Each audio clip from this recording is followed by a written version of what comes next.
As your new wife, I'm graciously allowing your mother to live in my old apartment, Harper announced, gripping the microphone in the center of the banquet hall. A murmur of approval swept through the tables. Some guests applauded politely. Others nodded with admiring smiles. I stood near the head table, clutching a glass of champagne I no longer had the stomach to drink, feeling every pair of eyes in the room pivot toward me, waiting for my reaction. Harper looked radiant in her fitted white gown, her hair swept up in an elaborate chignon, that smile of hers looking like it had been painted onto her face. My son, Liam, stood beside her, squeezing her hand with a conspiratorial look, glancing at me with an expression I couldn't quite decipher in that moment. I smiled. It was an automatic gesture, a response conditioned by years of being polite, of not causing trouble, of always keeping the peace. I appreciate your generosity, Harper, I said, my voice as steady as I could manage. But I live very happily at my farmhouse. I don't need to move anywhere. The silence that followed was thick and uncomfortable. I saw guests exchanging confused glances. I heard whispers. Harper kept her smile, but something shifted in her eyes, a cold glint that vanished as quickly as it had appeared. Liam interrupted immediately. "Mom," he said, his voice cutting through the air like shattered glass. "I decided not to tell you earlier because I didn't want to ruin the day. But my in-laws and my sister-in-law are moving there. To your farmhouse.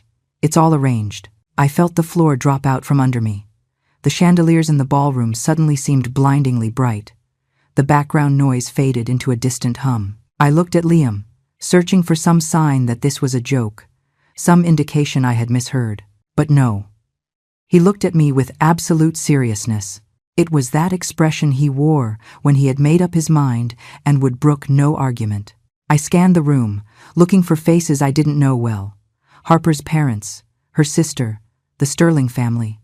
I swept my gaze over every table, decorated with white hydrangeas and linen tablecloths. I searched through the groups of guests, chatting and laughing. But they weren't there. "Where are they?" I asked, my voice coming out smaller than I intended. "Where are your in-laws and your sister-in-law, Liam?" "Mom," he replied with a casualness that pierced me like ice. "They went to the farmhouse a few hours ago. We wanted them to start getting settled while we were here at the ceremony. It was just more practical this way."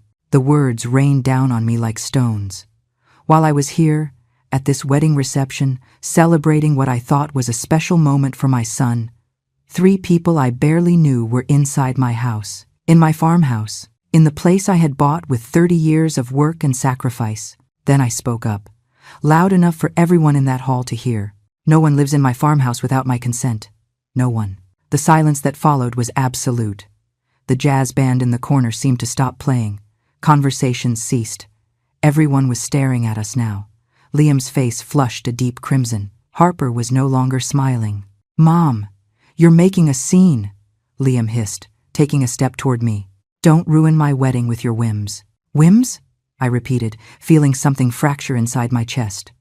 "Defending my property is a whim now?" Harper stepped forward, crossing her arms. "Eleanor, my family needs a place to live. You have that huge farmhouse for just one person. It's selfish of you to refuse when I'm offering you my apartment in exchange. It's a fair trade. Fair." That word echoed in my head like a cruel joke. There was nothing fair about this. Nothing fair about them disposing of my home without asking me. Nothing fair about offering me a favor I had never requested. "I didn't ask for your apartment, Harper," I replied, maintaining my calm even though I was trembling on the inside. "And your family has no right to enter my property without my authorization. I don't care what you agreed to between yourselves. That farm is mine." Liam raised his voice. "It's already decided, Mom. They're staying there. You can move into the apartment or find somewhere else, but this isn't negotiable. Not negotiable." The words of my son, of the boy I had raised alone after becoming a widow, of the young man for whom I had worked double shifts at the plant to pay for his tuition, of the man who was now kicking me out of my own home. I took off the shawl I was wearing and let it drop onto the nearest chair. I gripped my purse with shaking but firm hands. I took a step back, distancing myself from them. "So you've decided for me," I said, looking Liam directly in the eyes. "You've decided to give away what isn't yours. You've decided that your mother doesn't even deserve to be consulted about her own home. Mom, Don't exaggerate. It's just 3 people. The house has 4 bedrooms. There's plenty of space. Plenty of space. As if that were the only thing that mattered. As if the years I worked to buy that land meant nothing. As if my right to decide over my own sanctuary was something he could just ignore. I'm leaving, I announced clearly. I'm leaving this party right now. And when I get to my farm, your in-laws and your sister-in-law are going to have to leave. I don't care how you solve it, Liam, but that house is mine and mine alone. You can't do that, he shouted. We already told them they could stay. You can't humiliate me like this in front of everyone. I looked at him, feeling a profound sadness mixed with something new I was just beginning to recognize. It was anger. It was disappointment. But it was also clarity. You humiliated me first, son. You decided on my life without consulting me. You gave away what wasn't yours to look good for your wife. Now, I decide for myself. I turned around and started walking toward the exit. Every step took an enormous effort. I could feel the stairs burning into my back. I heard whispers, stifled gasps, Liam's name being pronounced with pity or judgment. Harper yelled something behind me, but I wasn't listening anymore. Her words were lost in the buzzing that filled my ears. Liam called me one more time, but I didn't stop. I couldn't stop. If I did, if I hesitated for even a second, I would crumble right there. I reached the exit of the banquet hall, and the cool night air hit my face. I breathed deeply, feeling the oxygen fill my lungs. My hands shook as I dug for my car keys in my purse. I had to get to the farm. I had to see with my own eyes what was happening there. I had to face these people who had entered my house as if they had some right to it. I got into my car and locked the door. For a moment I sat still, gripping the steering wheel tight, trying to steady the tremors in my hands. I could see the lights of the venue through the windshield. I could imagine what they were saying inside. The comments, the judgments, the opinions about the groom's mother who ruined the wedding. But something had shifted inside me. Something fundamental that had nothing to do with what others thought. I started the engine and drove out of the parking lot. The road to the farmhouse was dark. There were barely any other vehicles. The city lights faded behind me as I advanced along the route I knew by heart. It had been 20 years since I bought that property. 20 years since I signed the papers with shaking hands, unable to believe I finally had something of my own. A place where no one could tell me what to do. A space built with my effort, with my labor, with my dreams of having a quiet refuge for my old age. Liam was 10 when we moved there. I remember how he ran around the land, exploring every corner, how he helped me plant the first apple trees, how he told me that when he grew up, he was going to take care of me and the farm. Now that same boy was taking everything from me. I gripped the wheel harder. I wasn't going to cry.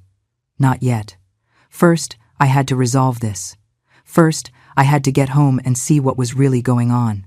The road narrowed as I got closer. The trees on the sides formed dark shadows under the moonlight. I knew every curve, every rise, every dip of that road. Finally, I saw the front gate. It was open.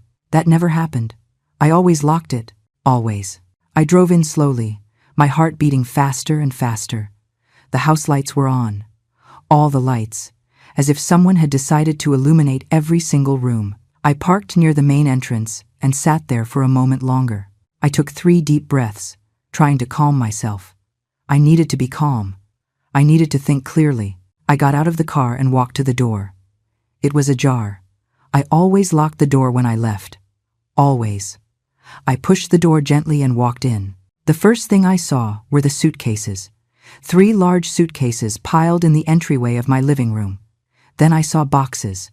Cardboard boxes with clothes, personal items, things that weren't mine. I heard voices coming from the kitchen.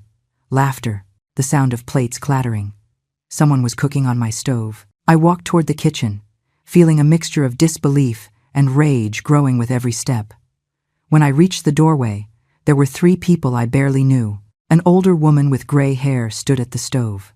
A man my age was rummaging through the refrigerator, and a young woman sitting at the table was eating calmly from a plate I recognized as my good china. They turned when they saw me.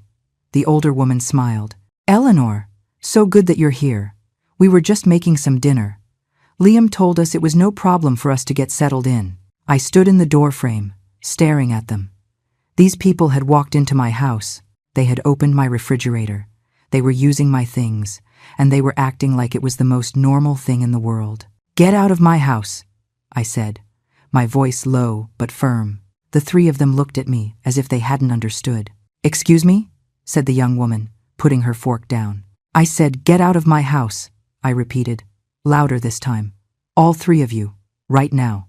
I hadn't always been a woman of silence. There was a time when my voice filled spaces, when my decisions mattered, when I knew exactly who I was and what I wanted. But that was many years ago, before life taught me that sometimes love means staying quiet, means yielding, means putting others first, even if it means losing yourself along the way. I met James when I was 23.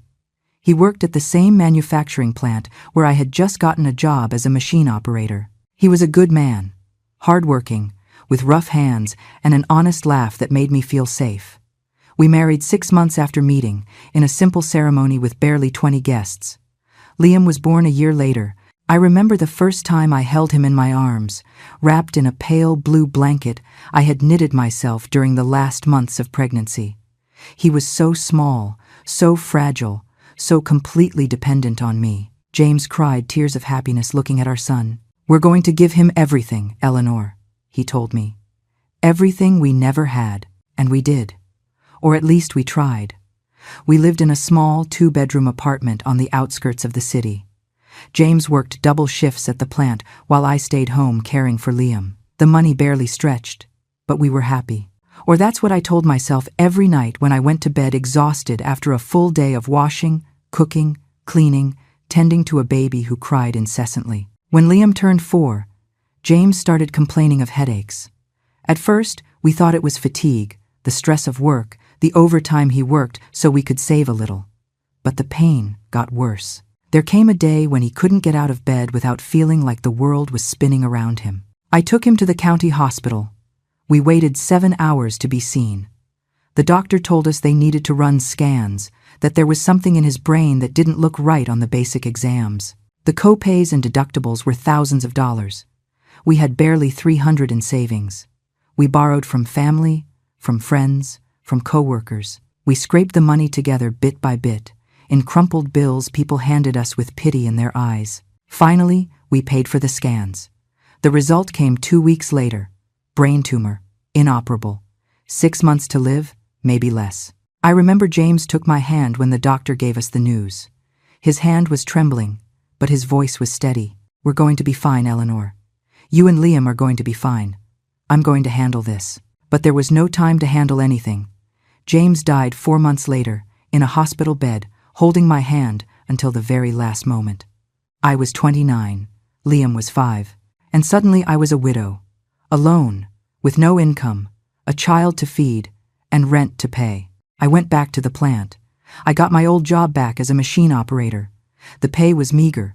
The rent took half my check. Food, transportation, utilities, clothes, Liam's school supplies, everything came out of those wages, earned working 10 hours a day, 6 days a week. Liam grew fast. He was a smart boy, curious, with his father's smile. I enrolled him in the local public school. Every morning, I dropped him off before heading to the plant, and every afternoon, I picked him up after my shift. We ate dinner together in that small apartment that never seemed to have enough light. I helped him with his homework while he told me about his day. "You were always good with numbers, Mom," he told me when I explained math problems to him. "You should have studied more. You should be a teacher or something." I smiled and didn't tell him the truth. That I had to drop out of high school to work and help my family. That my own dreams had been buried under the needs of others. That now my only dream was to see him grow, study, and have the opportunities I never had. Years passed. Liam finished elementary school and started high school. I was still at the plant, but I had taken a second job cleaning office buildings at night. I left the factory at 6, picked up Liam, gave him dinner, and at 8 I went out again to clean until midnight. I slept 5 hours a night if I was lucky. When Liam turned 15, he told me he wanted to study engineering. I knew what that meant. Out-of-state tuition because the local state college didn't have the program. Tuition was astronomical. Books, transport, materials, everything I didn't have, but was going to get somehow. I started saving every cent. I stopped buying red meat and bought only cheap chicken or canned tuna. I stopped buying clothes and wore the same things I had owned for years. I walked instead of taking the bus whenever I could. Every dollar I didn't spend went into an old coffee tin I hid under my bed. Liam graduated high school with honors. I cried with pride at the ceremony. My son, the son of a factory worker and a man who died too young, was going to college. He was going to be an engineer. He was going to have a better life than ours. College cost everything I had and more. I got a third job on weekends, selling homemade pies and cakes at the farmer's market, getting up at 4 a.m. on Saturdays and Sundays to bake goods that I sold until 2 p.m. Then I went home, took a short nap, and kept up with the housework. Liam studied hard. He was a good student, responsible, dedicated, but I also started noticing changes in him. He didn't tell me as much about his day. He spent more time with his college friends than with me. When I asked him how things were going, he answered in monosyllables. Fine. Nothing special. Don't worry about it. He met Harper in his junior year. She was also studying engineering. She came from a wealthy family who lived in the best part of the city. The first time Liam spoke of her, I noticed something different in his voice. An enthusiasm I hadn't heard before. An admiration that bordered on obsession. I'd like you to meet her, Mom, he said one afternoon. She's incredible. She's smart, beautiful, and her family has important connections. Her dad owns a construction firm. I smiled and said I'd love to meet her. But something inside me tensed. Maybe it was instinct. Maybe it was the fear of a mother who knows her son is growing up and pulling away. I don't know. Harper came to dinner at the apartment one Saturday night. She arrived in an elegant dress and heels that clicked loudly against the worn floor of the living room. She looked around with an expression that tried to be polite but failed to hide her disdain. It's cozy, she said with a forced smile. Very authentic. I prepared my best meal. Roast chicken with potatoes and salad. Homemade bread I had baked that morning. A simple fruit cobbler with cream. Harper ate little, moving the food around her plate more than bringing it to her mouth. She talked almost the entire dinner about her family, about the trips they had taken to Europe, about her father's company expansion plans. Liam looked at her, entranced.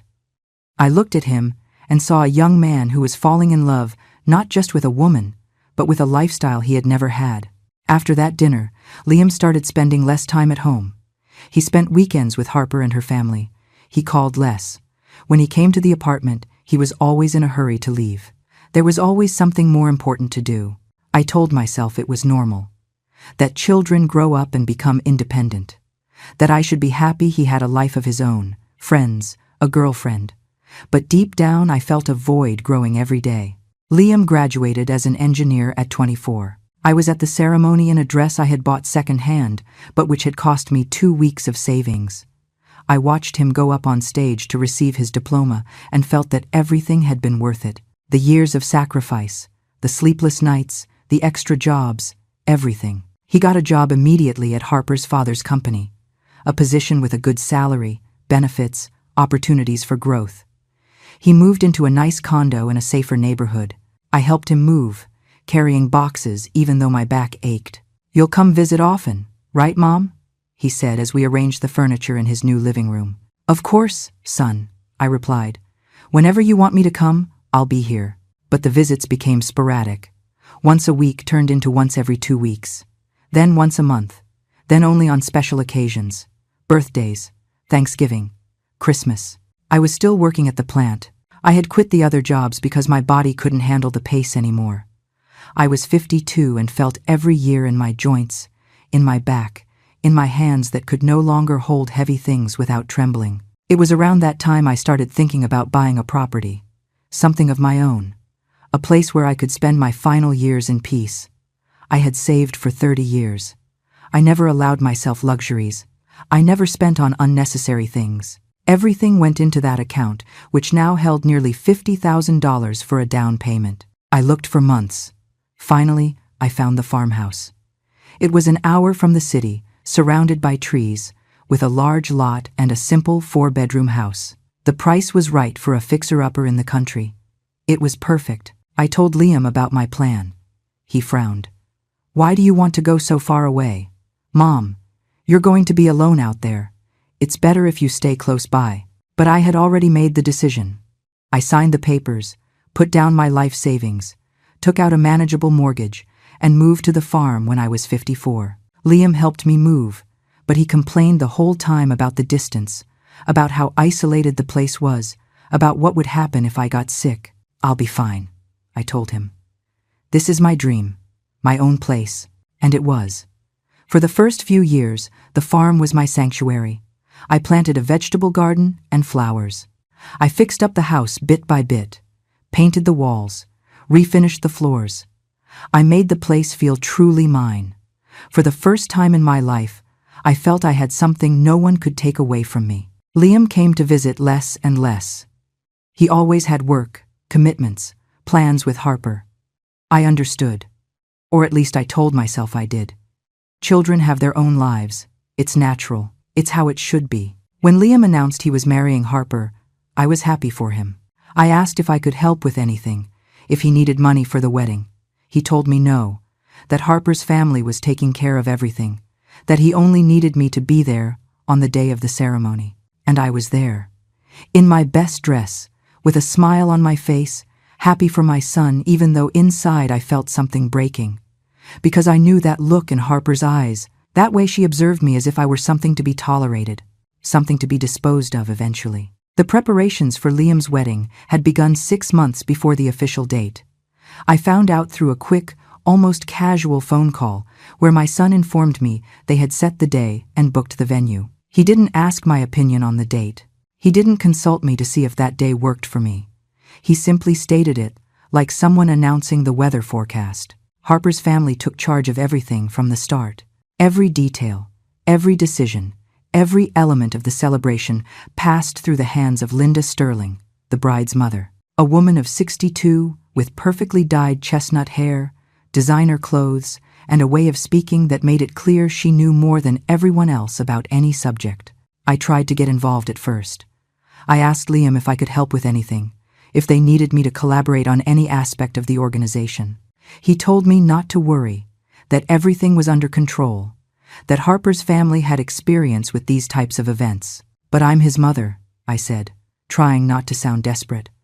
"I'd like to participate, even if it's something small." "Mom, don't complicate things," he replied with that tone he had developed in recent years, a mix of forced patience and barely contained annoyance. "There are already enough people handling everything. You just have to show up on the wedding day and enjoy yourself." Enjoy myself. As if I were just another guest, and not the groom's mother. Weeks passed, and I still knew nothing concrete about the wedding. I didn't know what colors they had chosen for the decor.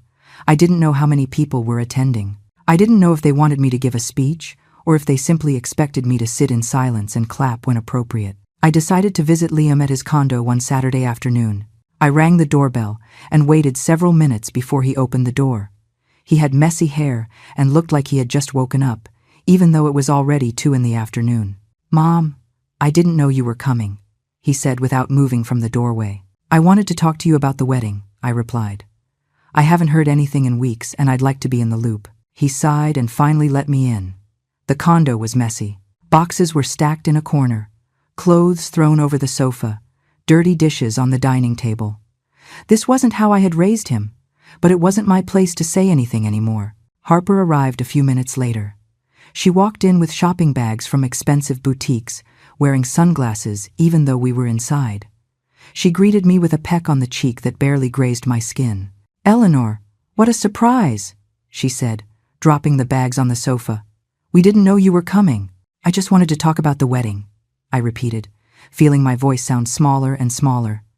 "I'd like to know if there's anything I can help with." Harper exchanged a look with Liam before answering. "Well, everything is pretty much set. My mother has handled every detail. She's an expert at organizing events. Actually, she just hired the best catering service in the city. It costs nearly $20,000, but it's worth every penny. $20,000 on food. I had married James with a total budget of $500, and we had been just as happy. But I said nothing. I just nodded. "And is there anything I can contribute?" I asked. "Maybe the flowers or the centerpieces or something?" Harper smiled in that way I had learned to recognize. A smile that didn't reach her eyes. a smile that said my offer was unnecessary and likely unwelcome. That's very sweet of you, Eleanor, but really, it's all covered. My father insisted on paying for the entire wedding. You just have to worry about showing up and having a good time. There was that phrase again. Just worry about showing up. As if I had no real role in my son's life, beyond being a spectator. And my dress? I asked. Is there a specific color I should wear or avoid? Harper shrugged. Whatever you want is fine. We don't have a strict dress code for the guests. Guests. She had just called me a guest at my own son's wedding. Liam intervened. Mom, don't take it the wrong way. Harper just means there's no pressure on what to wear. Wear whatever makes you feel comfortable. Comfortable. That word rang hollow. There was nothing comfortable about feeling excluded from the most important preparations in my only son's life. I stayed a few minutes more asking questions that Harper answered vaguely. Finally, I understood that my presence there wasn't desired, and I said goodbye. Liam walked me to the door. Don't feel bad, Mom, he said quietly. It's just that Harper and her family have a very particular way of doing things. It's better to let them handle it. I nodded and walked out of the condo with a weight in my chest I hadn't felt before. On the drive back to the farm, I stared out the window, wondering at what moment I had lost my son. At what moment had I gone from being the most important person in his life to being someone in the way? The following weeks were a series of small exclusions piling up. Liam called less. When he did, the conversations were brief and superficial. How are you? Fine. How's everything going? Good. See you at the wedding? Sure. I tried not to think too much about it. I told myself he was busy with preparations, work, his new life, but at night, when the farmhouse fell silent and I lay in bed, I couldn't help but feel that something was breaking between us, something that perhaps couldn't be repaired. A month before the wedding, I received a call from Linda Sterling.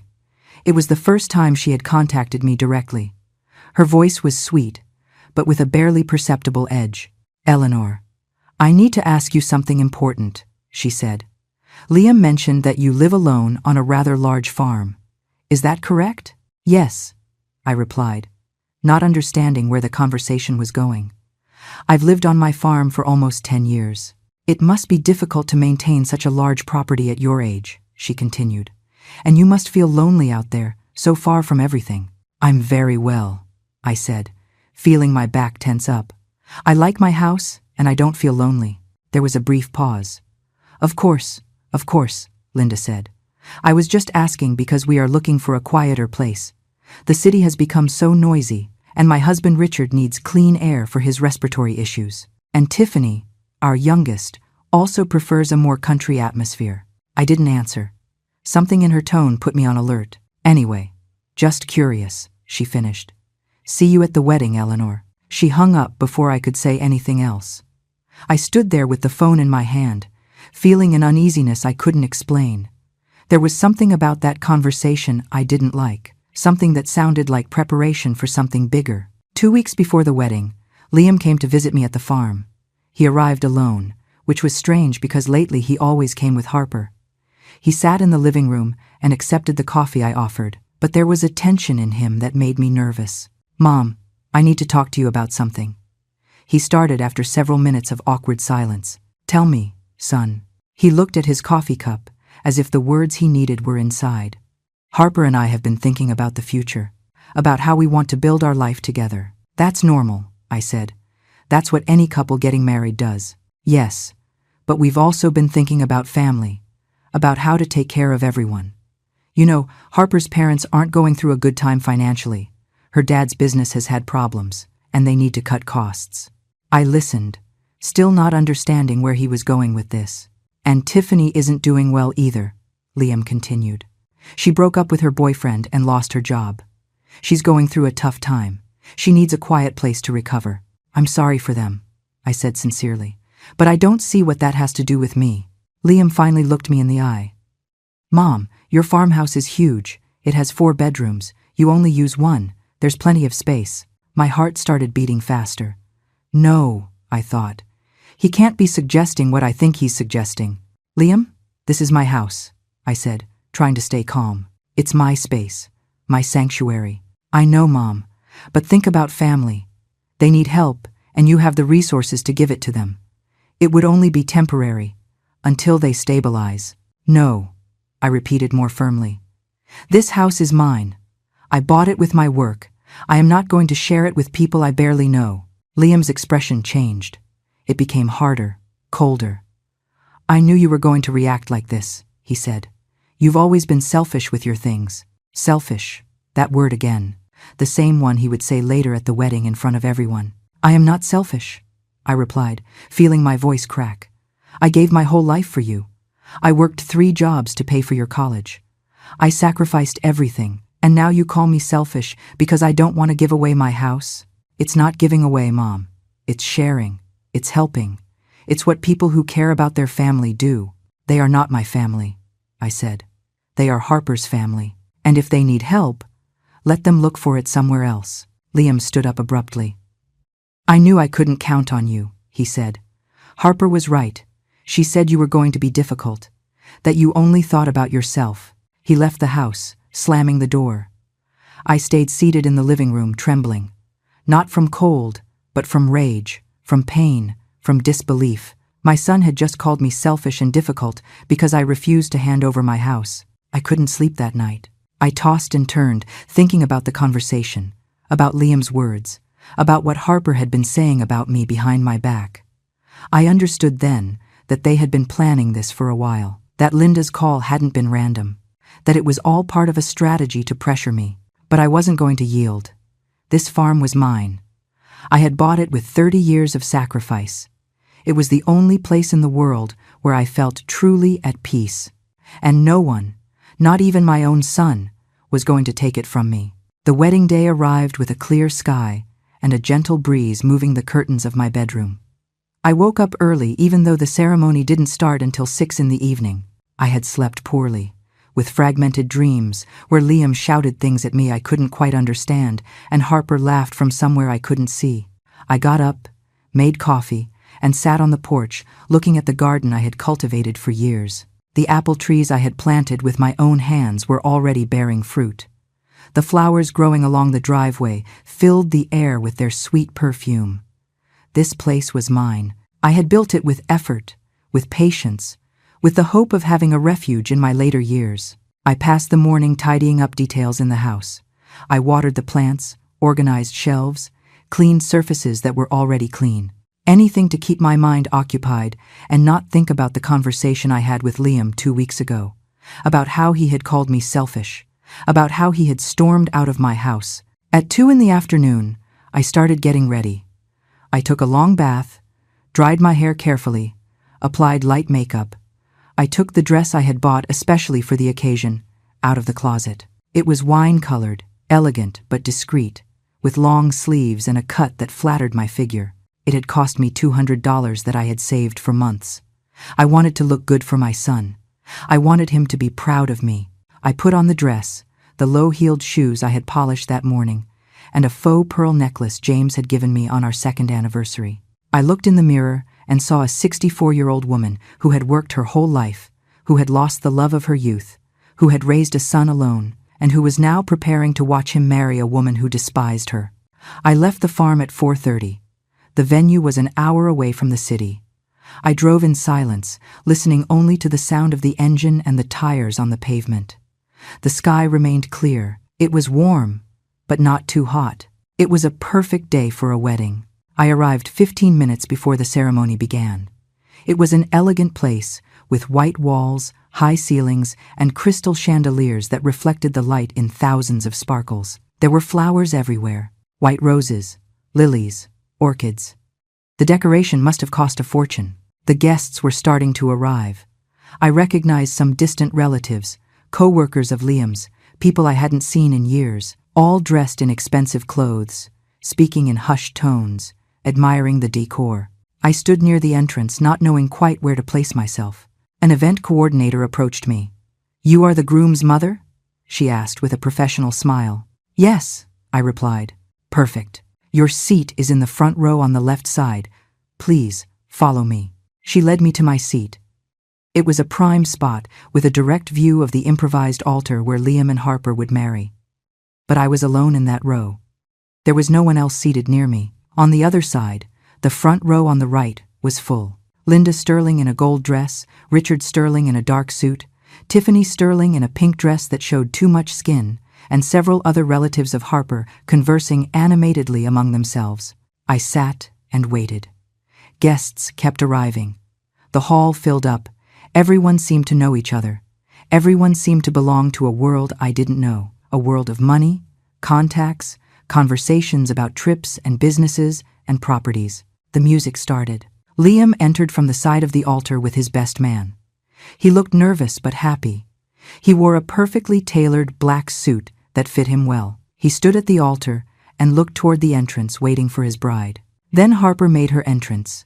She walked arm in arm with her father down the center aisle while everyone stood to see her.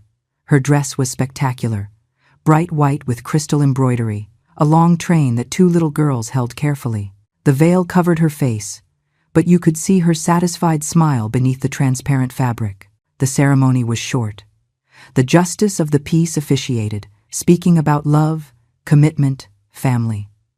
Liam and Harper exchanged vows they had written themselves, pretty words about the future, about building a life together, about loving each other forever. I listened and felt a huge distance between my son and me, as if the man standing there at the altar were a stranger with Liam's face. They kissed when the officiant declared them husband and wife. The guests applauded. The music played louder. Everyone stood as the couple walked down the aisle holding hands, smiling for the cameras capturing every moment. Then came the reception.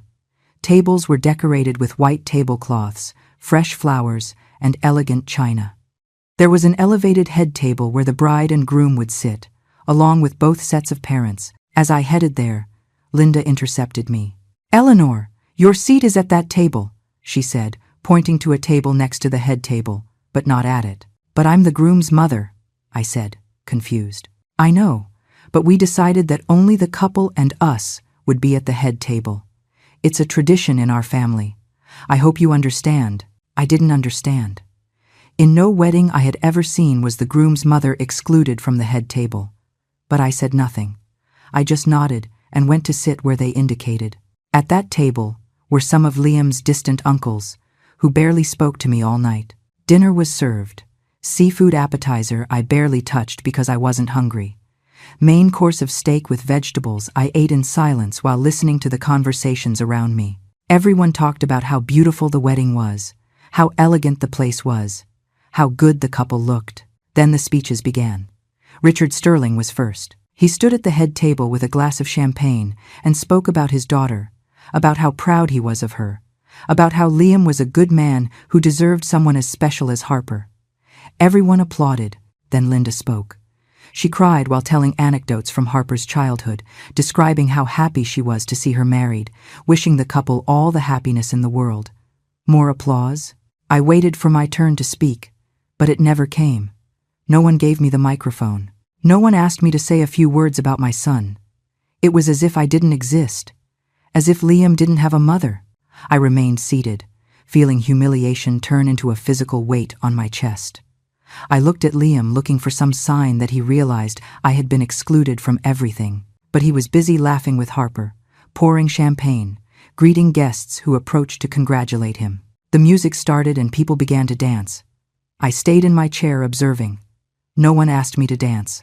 No one came to talk to me beyond superficial greetings. I felt invisible.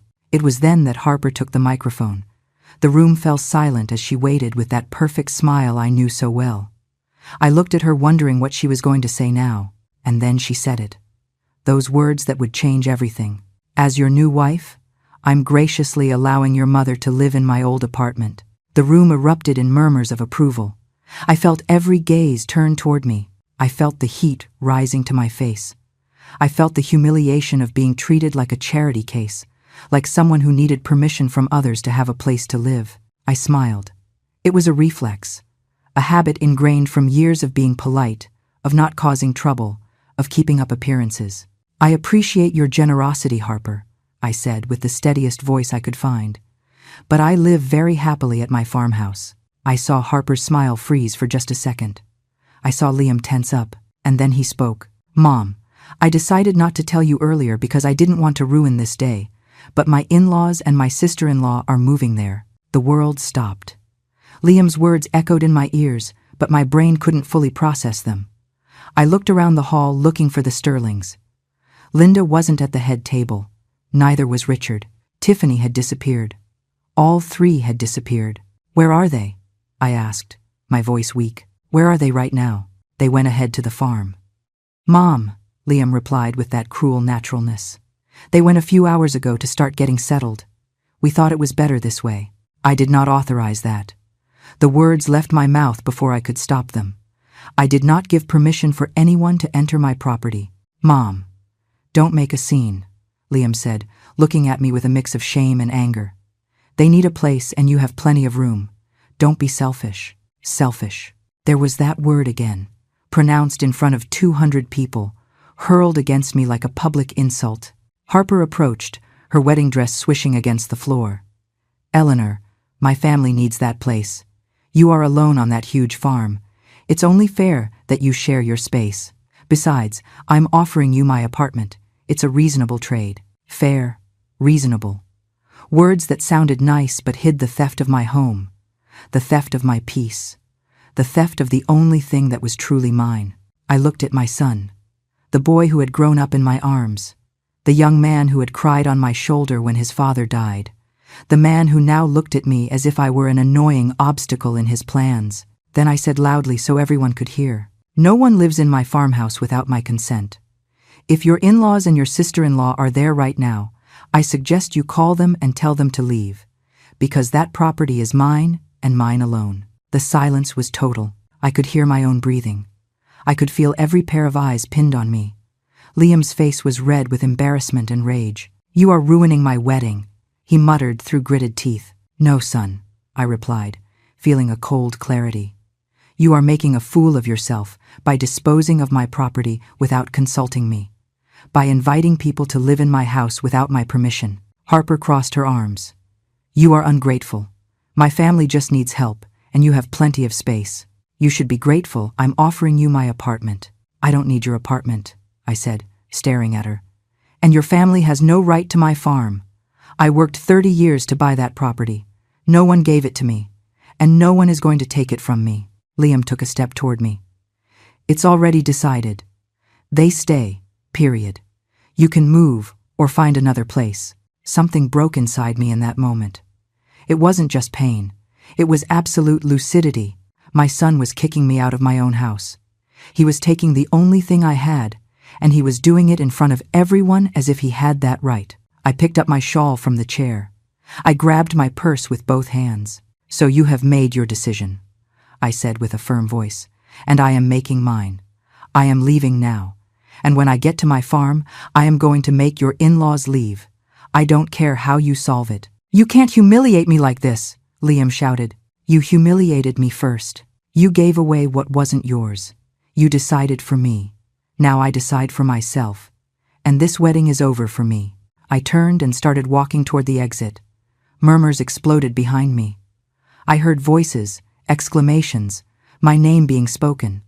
But I didn't stop. I kept walking with my head held high and my heart shattered, but with a determination I hadn't felt in years. The cool night air hit my face as I left the banquet hall.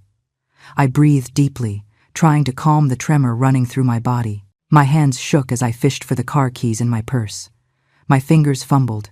The keys slipped. I had to try 3 times before I could grip them firmly. I got into the car and locked the door. For a moment I sat completely still, hands on the wheel, looking at the hall lights through the windshield. I could imagine what was happening inside. The whispers, the comments, the disapproving looks at the groom's mother, who had ruined the wedding with her selfishness. But I knew the truth. I hadn't ruined anything. They had crossed a line they shouldn't have crossed. They had taken something that wasn't theirs, and I wasn't going to sit there accepting it with a smile. I started the engine and drove out of the lot. The city streets were lit up, and there was traffic even though it was almost 9 at night. I drove carefully, forcing myself to focus on the road even though my mind wanted to race in 1,000 different directions. I needed to get to the farm. I needed to see with my own eyes what was happening. I needed to confront these people who had entered my house without permission. But as I drove, a voice in my head began to whisper doubts. "What are you going to do when you arrive? How are you going to get 3 people out of your house? What are you going to say? Do you have any legal right to kick them out? Or is Liam right and you're just being difficult? I shook my head, trying to silence those voices. No, I had every right in the world. That property was in my name. I had paid every cent. I was the legal owner, and no one could stay there without my consent. But still, fear tightened my stomach. When I left the city and took the highway toward the farm, I took out my cell phone. I needed to talk to someone. I needed advice. I thought about calling some of my old coworkers from the plant, but I hadn't spoken to them in years. I thought about calling my cousin Mary, but she lived in another state and couldn't help with anything practical. Then I remembered Mr. Harrison. He was a lawyer I had met briefly at a holiday party a few years back. He had given me his card, saying if I ever needed legal advice to call him. I had kept that card in my wallet without thinking I'd ever need it. I pulled the car onto the shoulder of the highway and searched for the card with trembling hands. It was bent and worn, but the number was still legible. I dialed, not knowing if he would answer at this hour. The phone rang 4 times before a male voice answered. Hello? Mr. Harrison. My name is Eleanor Davis. I don't know if you remember me. We met a few years ago at the Miller's house. There was a pause. Eleanor. Yes, I believe I remember. What can I do for you? I apologize for calling so late, I said, feeling my voice crack a little. But I have a legal emergency, and I don't know who else to turn to. Tell me what's happening, he replied with a professional but kind tone. I explained the situation as clearly as I could. My son, his wedding, his wife's family, the farm, how they had entered without my permission while I was at the ceremony. I spoke fast, stumbling over words, trying not to sound hysterical even though inside I felt like I was about to crumble. Mr. Harrison listened without interrupting. When I finished, he remained silent for a few seconds before speaking. Eleanor, what they are doing is clearly illegal. No one can occupy your property without your consent. It doesn't matter if they are relatives of your daughter-in-law or if your son gave them permission. He is not the owner of the property. You are. So I can kick them out? I asked, feeling enormous relief. Yes, you can. In fact, you must do it immediately.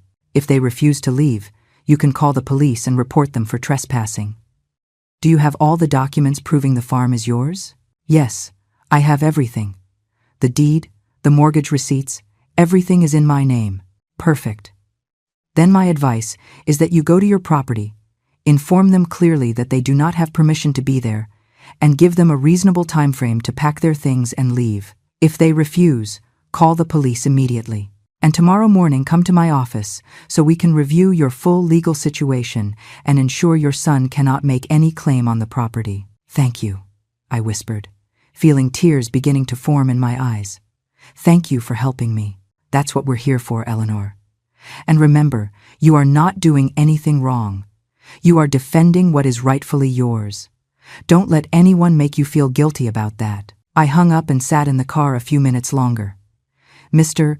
Harrison's words echoed in my head, giving me the strength I needed. I wasn't being selfish. I wasn't exaggerating.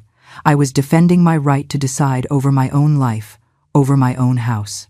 I took 3 deep breaths and started the engine again. I continued down the highway with renewed determination. I wasn't shaking anymore. I wasn't doubting. I knew exactly what I had to do. The road grew darker as I moved away from the city. Only my car's headlights illuminated the way. I knew every curve, every tree, every sign on this route I had driven hundreds of times. But tonight, everything felt different. Tonight I wasn't returning to my refuge. I was returning to take back what had been stolen from me. Finally, I saw the front gate to the farm. It was completely open, the metal gates swinging to the sides as if someone had pushed them forcefully. I always locked that gate. Always. It was one of my security routines. But now it was wide open, inviting anyone to enter. I drove through the gate and followed the dirt road leading to the house. Lights were on in every room. From outside, I could see movement through the windows. Shadows moving from one side to the other, people moving through my house as if it belonged to them. I parked the car near the main entrance and turned off the engine. I sat for a moment observing. I could hear music coming from inside. Laughter, the sound of voices chatting animatedly. They were celebrating, they were enjoying their new house, while I had just been humiliated at my son's wedding. I got out of the car and walked to the door. It was ajar. I always locked up when I left. But now the door to my house was open, as if it didn't matter who came or went. I pushed the door carefully and entered. The first thing I saw were the suitcases I had seen earlier. But now there was more. Open boxes with clothes strewn about, shoes thrown on the floor, grocery bags with food. A coat hanging on the entryway rack that wasn't mine. I walked toward the living room. There was more stuff there too. A laptop open on my coffee table. Magazines I hadn't bought scattered on the sofa. Glasses with drinks left without coasters on the wood I had polished with such care. I continued to the kitchen. The voices were coming from there. I walked in and saw them. Linda was at the stove cooking something that filled the house with a smell I didn't like. Richard was sitting at the table drinking beer from a bottle. Tiffany was leaning against the refrigerator with her phone in hand, laughing at something she saw on the screen. All three turned when they sensed me enter. For a moment there was total silence. They looked at me. I looked at them. No one said anything. Then Linda smiled. "Eleanor, so good you're here. We were making some dinner. Liam told us we'd be very comfortable here. The farm is beautiful. Get out of my house," I said, voice low but completely firm. The three of them looked at me as if they hadn't understood. Linda stopped smiling. Richard set the beer bottle on the table slowly. Tiffany lowered her phone. "Excuse me?" Linda asked, furrowing her brow. I said, "Get out of my house." I repeated louder. "All three of you. Right now." Richard stood up. "Eleanor, I think there's a misunderstanding. Liam told us we could stay here. He assured us you were on board." "I am not on board," I replied, feeling rage rise in my chest. "I never gave permission for you to enter my property. This house is mine. The deed is in my name, and you have no right to be here." Tiffany stepped forward, arms crossed. "You're exaggerating. We just need a place to stay temporarily. It's not a big deal. Besides, Liam is your son. You should want to help his in-laws." "You are not my family," I said, looking directly at her. "You are strangers who entered my house without permission. That is called trespassing, and if you don't leave voluntarily, I'm going to call the police." Linda let out a dry laugh. "You wouldn't do that. Liam would never forgive you. Think about your relationship with your son." "I don't have a relationship with my son anymore," I said, feeling the words come out easier than I thought. He decided to break it when he disposed of my house without consulting me, when he called me selfish in front of 200 people, when he chose to look good for you instead of respecting his mother. The silence that followed was heavy. Richard and Linda exchanged glances. Tiffany had dropped her arms and was looking at me with a mix of surprise and anger. "You have 48 hours to pack your things and get out of here," I said with a steady voice. "If in 48 hours you are still here, I will come with the police and they will remove you by force. And believe me, my hand won't shake to do it." "This is ridiculous," Tiffany shouted. "You can't kick us out like this. We have an agreement with Liam." "Liam doesn't own this property," I replied. "I do, and the only agreement that matters is the one I authorize, and I do not authorize you living here." Richard tried a different tactic. "Eleanor, let's be reasonable. We are going through a tough time financially. We just need a little time to stabilize. You have so much space here. It wouldn't cost you anything to share it."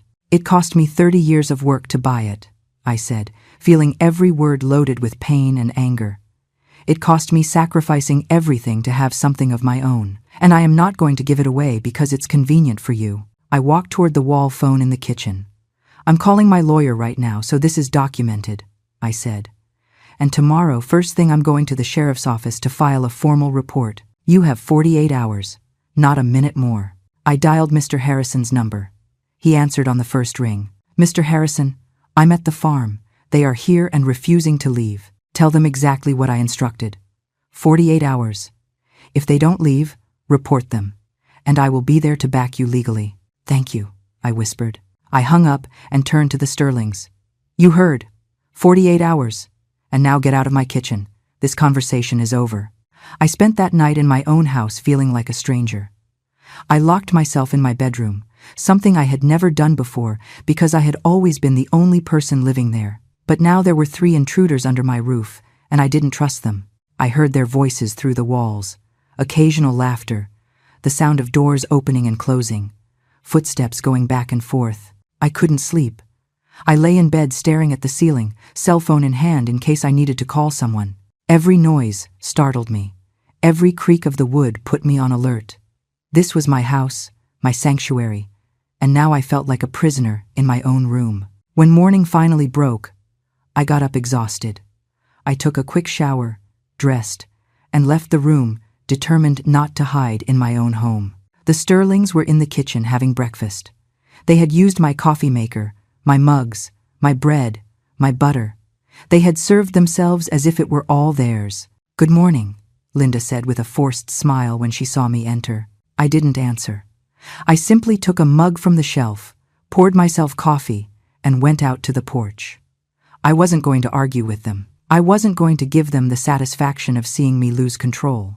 I was just going to wait for the deadline to expire. I spent the morning in the garden, tending to plants, watering fruit trees, doing anything to keep busy.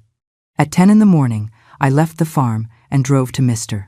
Harrison's office in the city. His office was in an old but well-maintained building downtown.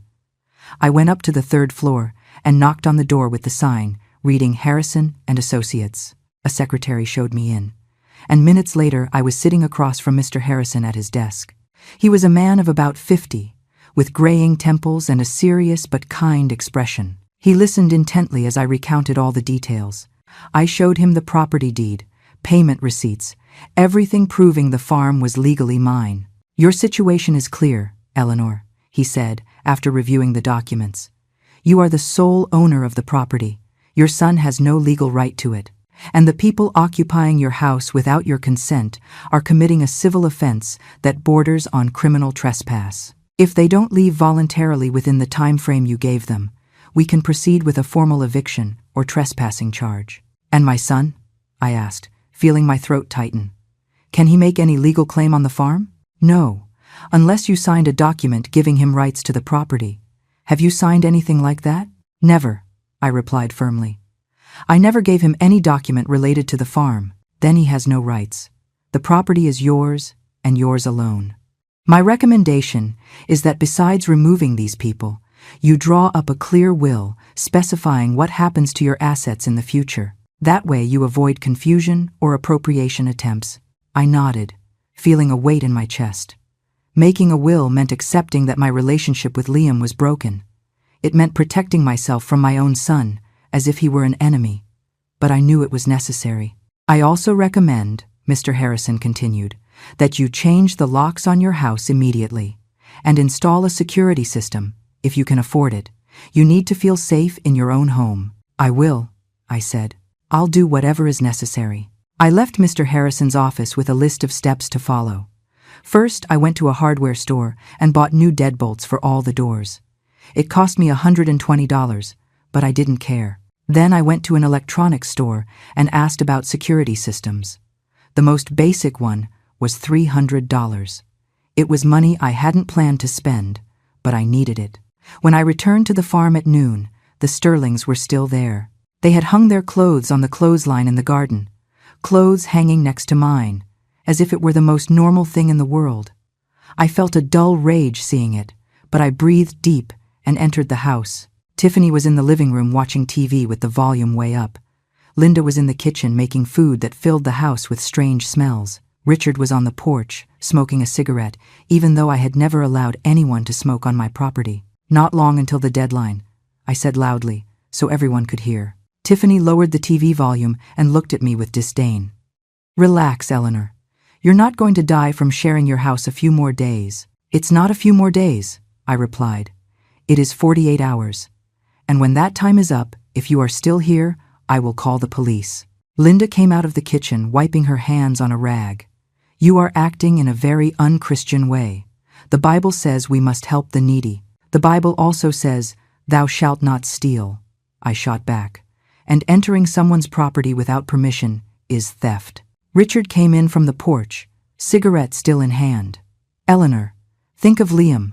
He's going to be very upset when he finds out you kicked us out." "Liam already knows what I think," I said, looking him straight in the eye. "And if he decides to side with you instead of me, That is his decision. But I am not changing my mind. That night, they ate dinner in my kitchen using my food. I locked myself in my room with a sandwich I had made before they arrived. I heard their conversations through the door. They talked about me as if I couldn't hear them. Crazy old woman, Tiffany said. Selfish, Richard commented. Every word was a blow, but I didn't leave the room. I wasn't going to give them the satisfaction of seeing me react. I just waited for them to finish dinner, go to sleep in the rooms they had occupied without permission, and then I crept out to the kitchen to wash the dirty dishes they had left in the sink. The next day, when there was less than 24 hours left on the deadline, my phone rang. It was Liam. I looked at it for several rings before deciding whether to answer or not. Finally, I did. Mom, you need to stop acting like this, he said without even saying hello. Harper's parents called me saying you're threatening them with the police. This is ridiculous. It is not ridiculous, I replied calmly. It is my right. They entered my house without permission. I am not going to allow them to stay. Mom, they just need a temporary place. You're not losing anything by sharing your space. I am losing my peace, I said, feeling my voice crack a little. I am losing my security. I am losing trust in my own son, who disposed of my property as if it were his own. You've always been dramatic, Liam replied with a tired tone. Always exaggerating everything. You can't just be generous for once in your life? I have been generous my whole life, I said, feeling the anger rise. I was generous when I worked 3 jobs to pay for your college. I was generous when I supported you in every decision you made, even if I disagreed. I was generous when I accepted Harper, even though I saw from the start how she looked down on me. But this isn't generosity you're asking for. It's for me to let myself be trampled. I'm not going to keep arguing this, Liam said. The Sterlings are staying at the farm, period. If you have a problem with that, it's your problem. Then he hung up. I stood with the phone in my hand, feeling a huge void in my chest. My son had just hung up on me. My son, to whom I had dedicated my entire life, had just told me my feelings didn't matter. When the 48 hours were exactly up, I was in the living room, phone in hand, ready to call the police. The Sterlings were in the kitchen eating dinner calmly, as if nothing was happening. I dialed 911. I need to report a trespassing, I said when the operator answered. There are 3 people on my property refusing to leave, even though I gave them a legal notice. The operator took my information and told me a patrol car would arrive in less than 30 minutes. I hung up and waited. Linda came out of the kitchen with a look of disbelief. You can't be serious. You're not actually calling the police. I already did, I replied without looking at her. They'll be here in less than half an hour. If you don't want to be arrested, I suggest you start packing. Richard appeared behind his wife. This is absurd. Liam is going to be furious. Let him be, I said, feeling a strange calm. I don't care anymore. Tiffany entered the living room shouting, You are crazy, completely crazy. What kind of person calls the police on their own family? You are not my family, I repeated for the umpteenth time. You are intruders, and intruders are not welcome in my house. The next 25 minutes were chaotic. The Sterlings ran back and forth, shoving their things into suitcases in a rush. Linda cried dramatically. Richard cursed under his breath. Tiffany shot me looks of pure hatred while packing her belongings. When the police cruiser arrived, they already had everything packed and were loading the car they had parked in front of the house. 2 deputies got out of the vehicle and approached me. Are you the caller, ma'am? One of them asked. Yes, I am the owner of this property, I replied, showing them the deed and papers I had prepared. These 3 people entered without my permission and refused to leave. The deputy reviewed the documents and then looked at the Sterlings. Do you folks have any documentation showing you have a right to be here? A lease? Utility bill? Richard tried to explain something about an agreement with my son, but the deputy interrupted him. If the son isn't the owner of the property, he can't grant permission for you to live here. The owner is this lady, and she has every right to ask you to leave. Since you haven't established residency, this is trespassing. This isn't over, Linda threatened as she got into her car. We're going to talk to Liam. We're going to fix this. There is nothing to fix, I said firmly. Don't ever come back to my property. If you do, I will report you again. The Sterlings finally left, leaving a trail of dust on the road. I stood on the porch watching their taillights disappear into the distance. The deputies stayed a few minutes longer, taking notes for the report. "You did the right thing, ma'am," one of them told me before leaving. "No one has the right to invade your property, no matter who they are." When they finally left, and I was alone on the farm, I went inside and locked the door. The silence was absolute. For the first time in days, my house was mine again. I walked through every room, gathering the things the Sterlings had left behind. Forgotten clothes, magazines, trash. I cleaned the whole house that night. I washed the sheets they had used. I disinfected surfaces. I opened all the windows to let fresh air in. I wanted to erase any trace of their presence. The days following the eviction of the Sterlings were strangely quiet. I woke up every morning expecting some kind of retaliation, some furious call, some attempt to re-enter my property. But nothing happened.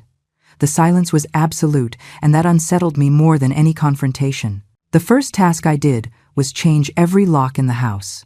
I hired a locksmith who came early one morning and replaced every deadbolt. It cost me $250, but it was worth every penny. When he finished the job, I had a new set of keys and the certainty that no one could enter without my permission. Then came the installation of the security system. A technician arrived the next day and placed cameras at the main entrance, the gate, and the back of the house. He also installed motion sensors and an alarm connected directly to my cell phone. If anyone tried to enter, I would know immediately. The whole system cost $450. It was money from my emergency fund. But this was an emergency. Liam didn't call during those first few days. I checked my phone constantly expecting to see his name on the screen, but it never appeared. Part of me wanted him to call so I could explain how I felt. Another part of me knew it was probably better this way. There was nothing to say that wouldn't end in another argument. I blocked Harper's number after she sent me 5 texts in a row, calling me selfish, bitter, and a bad mother. I also blocked Linda when she started sending me religious messages about forgiveness and charity. I didn't need to be bombarded with messages designed to make me feel guilty. I spent my days tending to the farm. I pruned the apple trees, fixed up the garden, painted areas of the house that needed maintenance. Every activity was a way to reclaim my space, to make it mine again. I cleaned obsessively every corner where the Sterlings had been. I wanted to wipe away any fingerprint of their presence. Nights were harder. When the sun went down and the house fell silent, thoughts arrived uninvited. I thought about Liam, about the boy he had been, about how he hugged me when he was scared, about how he told me I was the best mom in the world, about how all that had slowly disappeared until it became this painful rift I didn't know if I could fix. Sometimes I cried. I sat on the porch with a cup of tea and let the tears fall freely. It wasn't just sadness for the loss of my son. It was also rage for everything I had sacrificed to get here.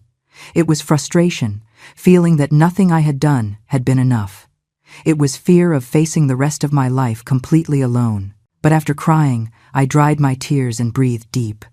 I reminded myself I had made the right decision, that defending my dignity wasn't selfishness, that setting boundaries wasn't cruelty, that I deserved respect, even if it came from my own son. A week after kicking out the Sterlings, I received an unexpected visit. It was Sarah, my neighbor who lived on the farm 3 miles down the road. She arrived with a homemade pie and a worried expression. "Eleanor, I've been thinking about you," she said when I invited her in. "I heard what happened with your son. People talk a lot in town. I didn't know what to say. I didn't want the whole area knowing my family problems, but I also understood that in small towns, news travels fast. I want you to know," Sarah continued, "that you did the right thing. I've seen too many women our age get trampled by their own families, letting them take their houses, their savings, their peace, and then they end up with nothing. You were brave to defend yourself." Her words hit me deep. Brave. No one had called me brave in my whole life. I had always been the self-sacrificing one, the long-suffering one, the one who endured everything without complaint. But brave, that was a new word. "Thank you," I whispered, feeling my eyes fill with tears again. Sarah stayed all afternoon. We talked about our lives, about children growing up and forgetting everything one did for them, about the importance of taking care of oneself. When she left at sunset, I felt less alone, less judged, less guilty. That night, I slept better than previous ones. For the first time since the wedding, I didn't wake up startled in the middle of the night. I didn't have nightmares about people breaking into my house. I simply slept with the tranquility of knowing my home was truly mine again. Days turned into weeks. I established a new routine. I got up early, had breakfast on the porch watching the sunrise, worked in the garden during the morning, rested during the hottest midday hours, and dedicated afternoons to reading or doing minor repairs on the house. It was a simple life, but it was mine. Liam still didn't call. My son's silence was like an open wound that wouldn't heal, but I wasn't going to be the one to break that silence. I wasn't going to be the one apologizing for defending what was mine. If he wanted to talk to me, he knew where to find me. One afternoon, while watering plants, my phone rang with an unknown number. I hesitated before answering, but finally did. Eleanor, this is Mr. Harrison. Mr. Harrison, good to hear from you. I'm calling to inform you I've prepared all the documents we discussed. Your will is ready. I also prepared a power of attorney so that in case of a medical emergency, you have someone trustworthy who can make decisions for you. We need you to come sign them. I'll be there tomorrow, I said, feeling a weight in my stomach. Signing those documents meant officially accepting that my family had fractured. The next day I drove to the city and signed all the papers. In my will, I left the farm to a charity organization that helped older women without resources. If Liam wanted anything from me after my death, he wasn't going to get it, and the power of attorney I gave to Sarah, my neighbor, who had proven to be more family in a week than my own son in years. When I left Mr. Harrison's office, I felt strangely liberated. I had taken total control of my life and future. No one could manipulate me. No one could take anything from me. I had reclaimed my power. 3 weeks after kicking the Sterlings out, I received another call from Mr. Harrison. His voice sounded satisfied. Eleanor, I have good news. I've reviewed all your legal documentation, and I can confirm your property is completely protected. No one can make any claim on it. Not your son, not your daughter-in-law, not her family. Everything is legally ironclad. I felt enormous relief hearing those words. Thank you, Mr. Harrison. You don't know how much this means to me. There is something else, he continued. I took the liberty of registering a preventive restraining order warning. If any of the Sterlings try to approach your property again, they will be violating a judicial order. It will be enough to have them arrested immediately. Is that necessary? I asked, feeling a bit of guilt. It's a precaution. You hired me to protect your rights, and that is exactly what I am doing. These people already demonstrated they don't respect boundaries. It's better to be prepared. You're right. Thank you for everything. I hung up and sat on the porch, feeling a mix of relief and sadness. I was legally protected, but emotionally I remained wounded.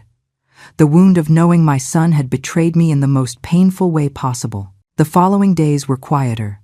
I had found a strange peace in my solitude.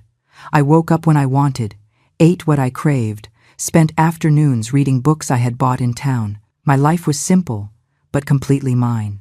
Sarah came to visit twice a week.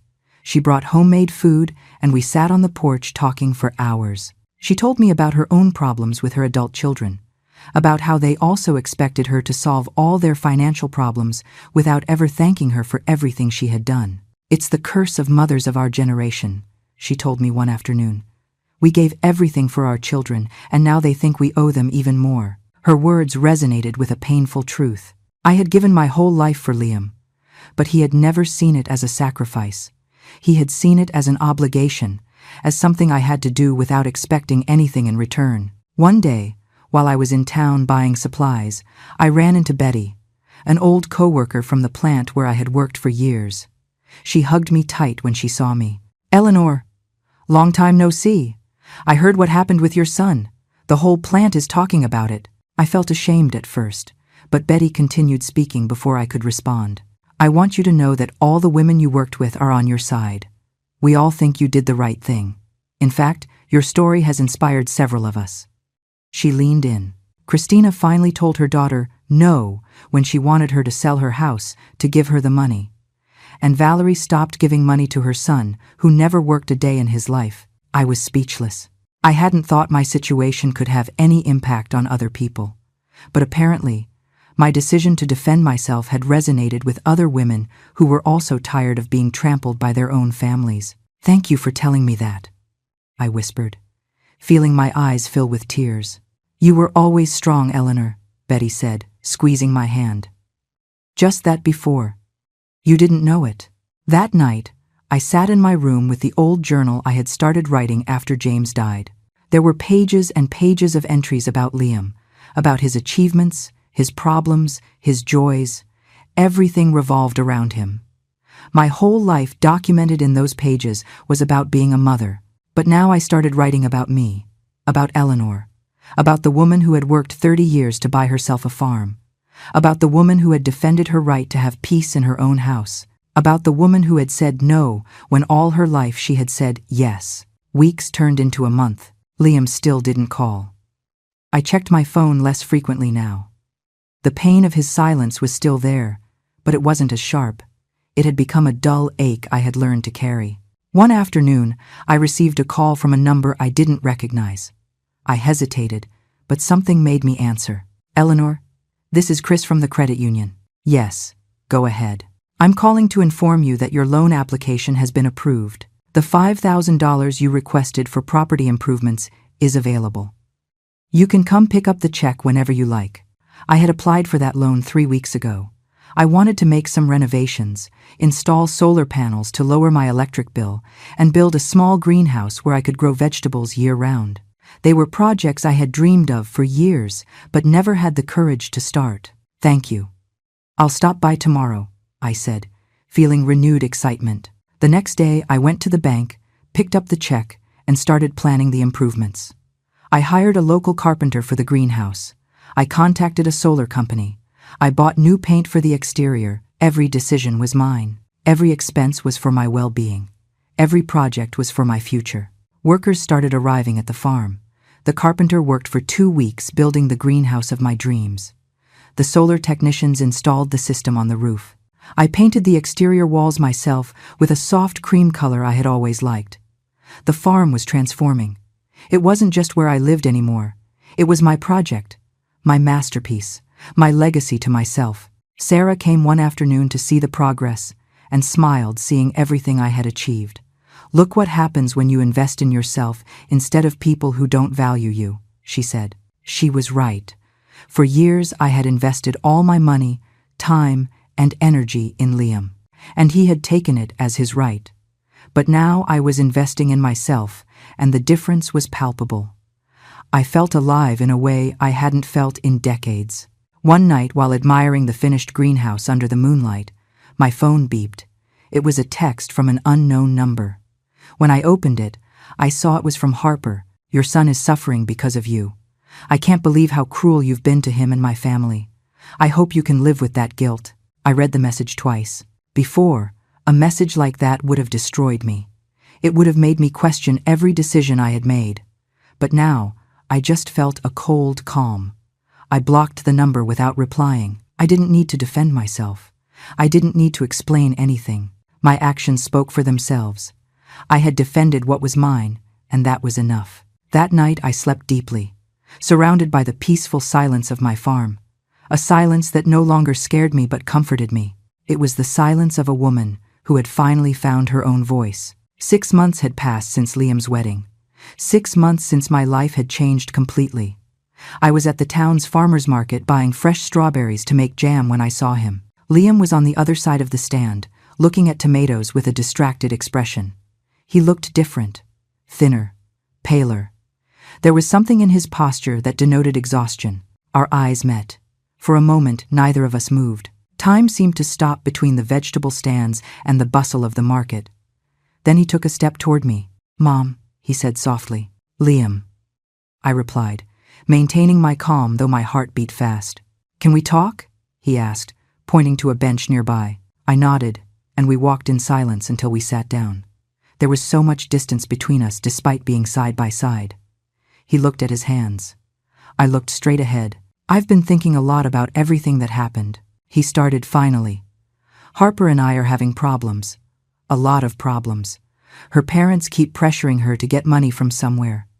She pressures me. Everything is about money and properties and who has what. I listened without interrupting. It wasn't my place to fix his marital problems. I realized something, Liam continued, voice cracking. I never valued what you did for me. You worked your whole life to give me opportunities, and I took it as my right. I never thanked you. I never respected you. And when you finally had something of your own, I tried to take it from you. Tears began to fall down his cheeks. I looked at him and saw the boy he had been, the young man I had raised alone. But I also saw the man who had betrayed me. Forgive me, Mom, he whispered. Please, forgive me. I was a terrible son. I don't deserve your forgiveness, but I'm asking for it anyway. I breathed deep before speaking. Liam, what you did hurt me more than you can imagine. You didn't just try to take my house. You disrespected me. You humiliated me publicly. You called me selfish for defending what was mine. I know, he said, covering his face with his hands.